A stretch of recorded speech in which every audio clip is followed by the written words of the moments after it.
une bactérie utile aux jardiniers. On trouve facilement du BT en magasin. Quand on pense aux bactéries, on imagine toujours les variétés néfastes, comme la bactérie mangeuse de chair Streptococcus du groupe A, la salmonelle Salmonella spp, ou le coli Escherichia coli. Mais combien de personnes pensent aux bonnes bactéries, pourtant très nombreuses? La plus connue dans le domaine horticole est sans doute le BT, pour Bacillus thuringiensis, une bactérie très abondante dans la nature et présente presque partout, sans doute dans votre propre cour. On en connaît des dizaines de souches, toutes spécifiques à certains groupes d'insectes, d'où un très grand intérêt pour les jardiniers. Le BT est inoffensif pour les humains, les autres mammifères, les poissons et les plantes.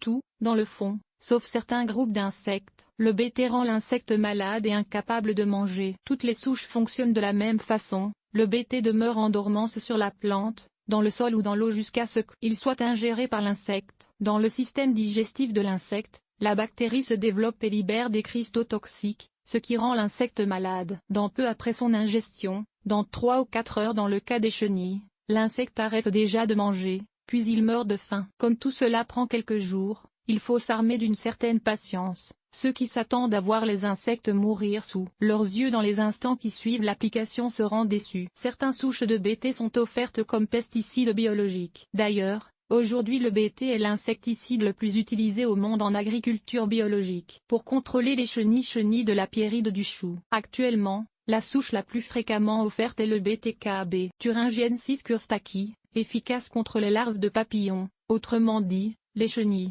Attention toutefois. Comme tout pesticide, même biologique, il faut l'utiliser de façon limitée, strictement sur les plantes infestées, comme sur les crucifères. Pour prévenir le pierride du chou, par exemple, ou sur les aliacées pour contrôler la teigne du poireau, car il tue aussi efficacement les chenilles de papillons inoffensives que celles de papillons nuisibles. D'ailleurs, il faut être certain que l'insecte qui mange votre plante est bien une chenille, larve de papillon. Le BTK ne sera pas efficace, par exemple, contre les tentraides ou mouches à scie, appelées aussi, et avec raison, fausses chenilles. Car malgré qu'ils ressemblent à des chenilles, ils n'en sont pas, mais plutôt des larves de hyménoptères, proches parents des guêpes. Les lecteurs canadiens se rappelleront que c'est le BTK qui est vaporisé sur nos forêts pour contrôler la tordeuse des bourgeons de l'épinette Coristonera fumiferana. Les moustiques y goûtent aussi. On trouve le botti sous forme de beigne qui flotte sur l'eau. Le botti B.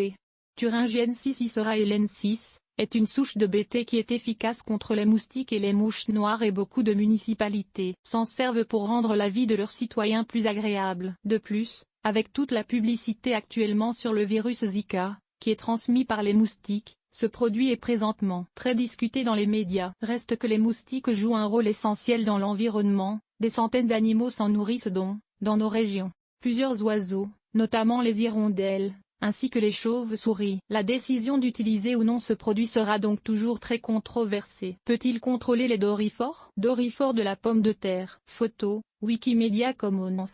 Il existe même une souche de BT qui serait efficace contre le dorifore de la pomme de terre Leptinotarsa disseminata, aussi appelé bibite à patate au Québec, soit le BTTB. Thuringiensis tenebrioni. Ce produit n'a jamais été homologué pour utilisation domestique, toutefois, du moins, pas au Canada. D'abord, son efficacité est pauvrée. De plus, il affecte plusieurs autres coléoptères, dont certains bénéfiques. Il serait même toxique, bien qu'à un niveau minime, aux abeilles domestiques. On comprend alors l'hésitation à l'offrir commercialement. Doit-on l'utiliser? Même si le BT est considéré un produit biologique, comment pourrait-il en être autrement, puisque c'est une bactérie vivante développée par Dame Nature? Je demeure très hésitant à recommander son utilisation autrement que très localement, à des fins très spécifiques. D'ailleurs, c'est ma recommandation pour l'utilisation de tout pesticide. D'accord, le BTK est moins toxique que beaucoup d'autres insecticides biologiques pourtant populaires, rothénone, pyrètre, etc. Mais il peut quand même avoir des effets négatifs sur des insectes inoffensifs ou même bénéfiques, donc il faut l'appliquer avec précaution. Mon pesticide préféré contre les chenilles, par exemple, demeure la récolte manuelle. Ou encore je recouvre la plante susceptible aux chenilles, notamment les crucifères, d'une couverture flottante. À vous de décider de vos besoins selon les circonstances.